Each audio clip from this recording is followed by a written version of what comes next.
Sobsculpture est une œuvre de Jeanne Gillard et Nicolas Rivet.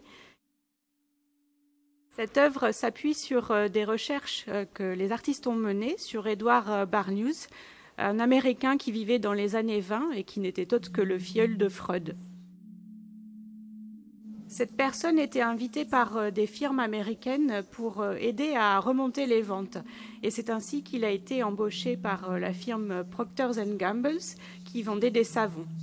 Il lui a été demandé de trouver une formule pour que ce savon puisse se vendre un peu mieux. Et réfléchissant à ce concept, Edward Barnews a pensé aux enfants en premier lieu, en proposant de faire un concours de sculpture sur savon. C'est une œuvre qui parle déjà de la manière dont les œuvres d'art sont produites. Là, il y a un aspect marchand finalement de l'œuvre, puisque ces sculptures, à l'époque, étaient produites vraiment pour faire vendre le savon.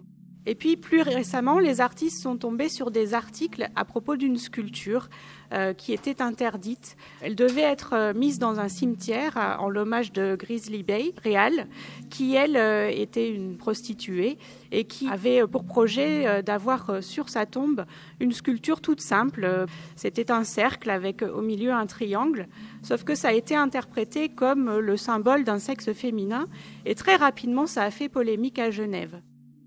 Combinant à la fois cette histoire de sculpture de savon et ses recherches plus récentes sur des sculptures qui seraient interdites dans l'espace public, cette œuvre a croisé les deux démarches. D'un autre côté, on a aussi l'aspect réception de l'œuvre, puisque chaque sculpture représente, en tout cas, est la copie d'une sculpture qui a réellement existé, mais qui a été interdite dans l'espace public. Pour ce projet, ici au FRAC-Franche-Comté, les artistes aussi ont souhaité mettre en place une expérience qui questionne aussi le regard qu'on peut porter sur une œuvre, puisqu'ils ont demandé à ce que des personnes malvoyantes ou aveugles prennent en charge de raconter au public directement l'histoire de chacune des sculptures.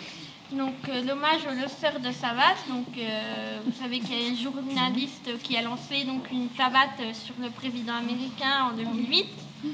Et donc il y a un sculpteur irakien qui a refait cette chaussure et donc elle a été en tout cas censurée puisqu'elle renvoyait à cet événement.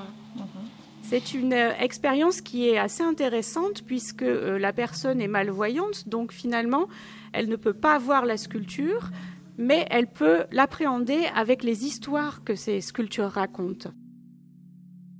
Avec cette œuvre-là, on a plusieurs aspects qui questionnent l'art finalement. D'un côté, la production de l'œuvre, d'un autre, sa réception, et puis, troisième moment, avec cette expérience-là, le discours sur l'œuvre.